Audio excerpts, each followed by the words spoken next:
All right, Raider Nation, let's talk about something that, honestly, should have every single one of you fired up.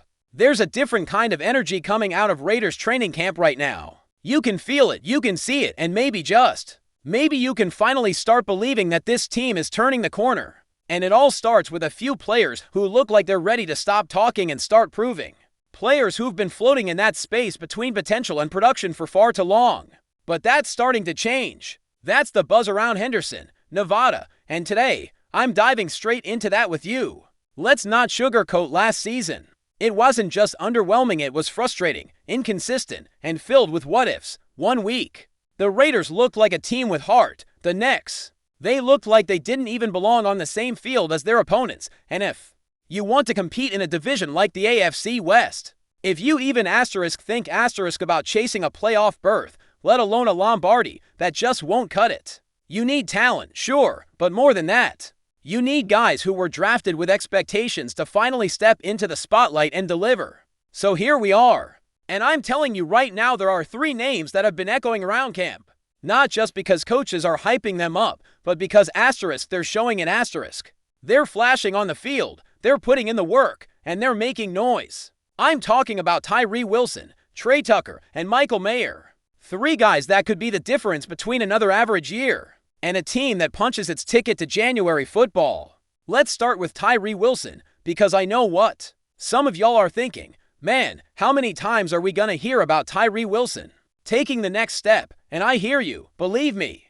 I've been saying that since he was drafted 7th overall, but this time it's different. You can see it in the way he moves, you can hear it in the way the coaches talk about him, and you can definitely feel it in the sense of urgency he's bringing to the field. This isn't just about physical ability anymore, it's about confidence, it's about health, and it's about finally being in a system that knows how to use him, because let's not forget, the guy is entering a contract year. That 5th-year option isn't guaranteed, and you better believe Tyree knows that. He knows that if he doesn't ball out this year, that big payday might never come. That kind of pressure, that can crush some players, but it looks like it's waking Tyree up. Waking him up in the best way possible. He's already shown he can be disruptive. He had flashes last year, 4.5 sacks, solid against the run, and started building a bit of a rhythm late in the season, but the consistency wasn't there. That's what needs to change. That's where the jump has to happen, and I think we're finally going to see it. Why? Because he's healthy, because he's stronger, and because he's getting reps inside as a defensive tackle, and outside as a true edge. That versatility is exactly what this new staff wants. Rob Leonard has taken him under his wing, and Pete Carroll has already been vocal about what he sees in Wilson. And let's not ignore the Max Crosby factor here. You want to talk about mentorship? Max and Tyree have basically been glued together all off-season, and if there's anyone on this roster who embodies work ethic and relentlessness, it's Crosby. Tyree's been soaking that up. You can tell. He's more vocal. He's more aggressive. He looks like he belongs, and if he plays up to his potential, not only will he help us forget about Christian Wilkins, he'll help redefine what this defensive line can be. I'm talking about a true, game-changing presence. Now look, I've been burned before with high expectations. I said last year was going to be Tyree's breakout, and it didn't quite happen. But this is it. This is his moment. The snaps are going to be there. The opportunities are going to be there, and if he takes advantage, 7, maybe even 8 sacks are on the table. He had 3.5 as a rookie, 4.5 last season. If he can build on that with 650 to 700 snaps this year, we're cooking. Not just with potential, but with real, measurable production. And just to touch on it again, this staff, man, it matters. We've had regimes that didn't know how to develop talent. Josh McDaniels wasn't the answer. Antonio Pierce was a great motivator, but you still need tactical coaching. Now you've got teachers, you've got communicators. Guys who aren't just barking orders, they're explaining, they're showing, and they're building trust.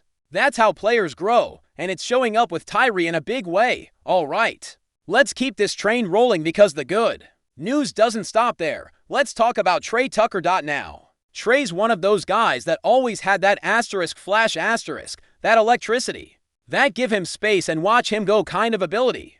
But it always felt like something was missing. Sometimes it was the hands, sometimes it was the confidence. Sometimes it was just the offensive scheme being straight up terrible. And yeah, I'm pointing that finger at Josh McDaniels and Luke Getsy. Those two might have been the worst possible pairing for a player like Tucker. But things have changed, and this version of Trey Tucker, man, he might just be the biggest surprise of camp. He's moving up the depth chart. He's building real chemistry with Geno Smith, and for the first time, it looks like he's being trusted to be more than just a gadget player. This Chip Kelly-designed spread system, it's built for a guy like Tucker. Pre-snap motion, space, speed, chaos. Kelly wants to attack you every way possible. And Tucker fits that vision perfectly. The other big difference, confidence. You can see it. You can feel it. And when a player like Tucker, someone who's undersized, always having to prove he belongs, finally finds that belief in himself, that's dangerous. He had some drop issues before, but I've been hearing from multiple sources that he's cleaned that up. Hands are better. Focus is better. There's even talk that he might have gotten LASIK or some kind of vision correction surgery in the off-season. Whatever it is, it's working. And don't sleep on the fact that he's a damn good blocker, pound for pound. One of the strongest guys on the roster.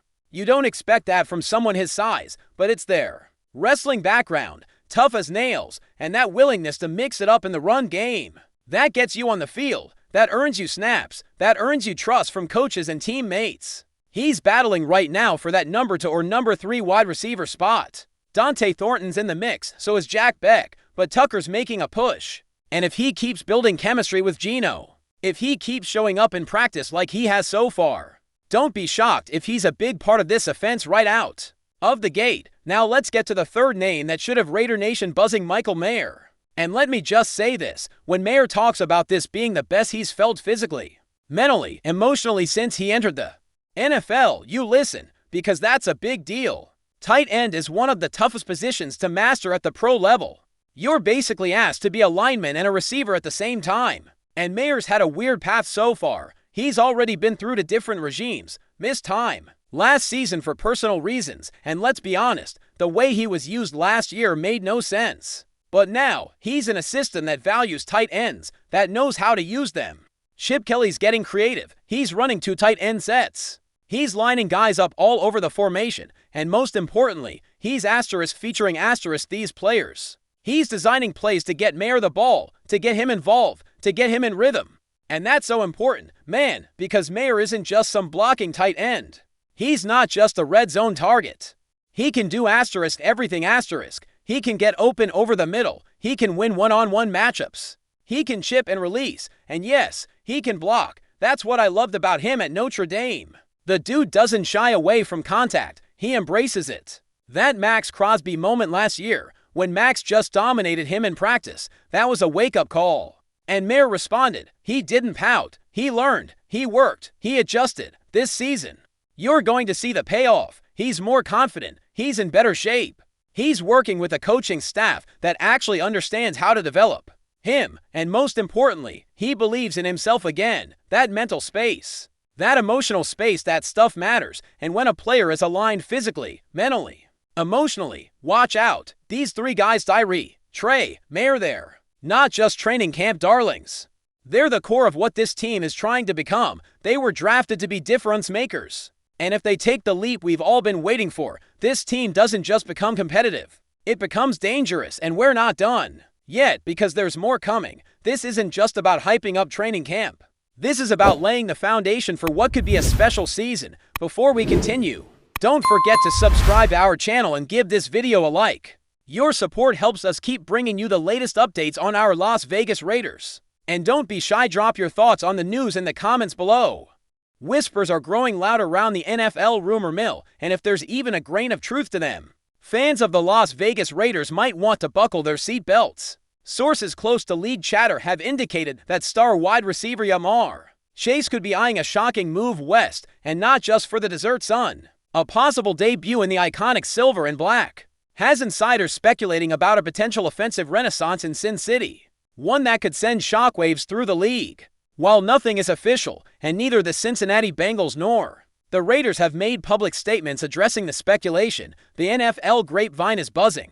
The rumor hinges on a mix of contract uncertainties, locker room dynamics, and a reported desire by Chase to explore new challenges. The former LSU standout, widely considered one of the most explosive playmakers in the game, has been the centerpiece of Cincinnati's offense since being drafted in 2021. But with Joe Burrow's mammoth contract weighing on the Bengals' cap and a slew of other players due for extensions, some believe a trade, even of a player like Chase, might be more possible than previously thought. Adding fuel to the fire are several cryptic social media posts from Chase himself. One Instagram story, now deleted, featured a black and silver color scheme with the caption "New Energy Loading," while another post had a simple location tag, Las Vegas, Nevada. Though these could easily be innocuous or misinterpreted, in the age of digital breadcrumbs, fans and pundits are treating them as clues. Should Chase indeed find himself in the desert, the implications would be massive. The Raiders, in the post-Derek Carr era and looking to establish a new offensive identity, have been aggressively scouting for elite receiving talent. To pair with their evolving quarterback situation, a Chase acquisition would not just be a move. It would be a statement, pairing him with the likes of Davante Adams assuming he remains. And a revitalized offensive scheme could instantly catapult Las Vegas into playoff contention. Of course, the financial logistics of such a move are complex. Chase is still on his rookie deal, but an extension is looming, and it won't come cheap. Any team looking to acquire him would need to be prepared for a top-of-market commitment, likely in the range of $30 million annually. The Raiders, under GM Tom Telesco, have been known to make bold moves, and this one would certainly fit that mold. There's also the stylistic fit to consider. Chase's vertical speed, sharp route running, and physicality after the catch would thrive in an offense designed around stretching the field and exploiting mismatches. The Raiders, whose current passing attack has struggled with consistency, would benefit enormously from the kind of firepower Chase brings. Not to mention the marketing goldmine of bringing in a player of his caliber. Ticket sales, merchandise, and national attention would all spike. Still, for every voice promoting the possibility, there are those urging caution. Some see this as typical off-season smoke, a product of speculation, agent posturing, or perhaps Chase leveraging public interest to gain more influence in extension talks with the Bengals. Cincinnati has not indicated any willingness to part ways with their star receiver, and given the franchise's recent run of success, it would be surprising, even shocking, to see them entertain such a deal. But in the NFL, surprises are the currency of drama. One day you're reading about a far-fetched trade scenario. The next you're watching an introductory press conference featuring a star player holding up a new jersey. The idea of Chase donning the Raiders silver and black is, for now, just a whisper, but it's a whisper growing louder with each passing hour. As training camp rolls on and front offices around the league navigate roster cuts, contract talks, and long-term planning, it's anyone's guess what the coming weeks might bring. But if there's one thing we've learned about the modern NFL, it's to expect the unexpected.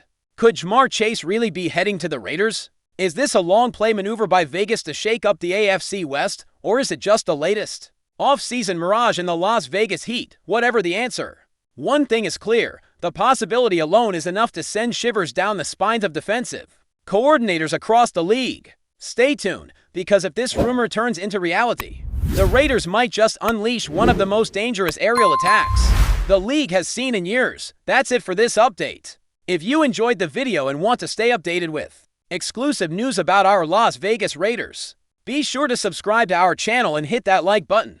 We can't wait to hear your thoughts in the comments. See you in the next video.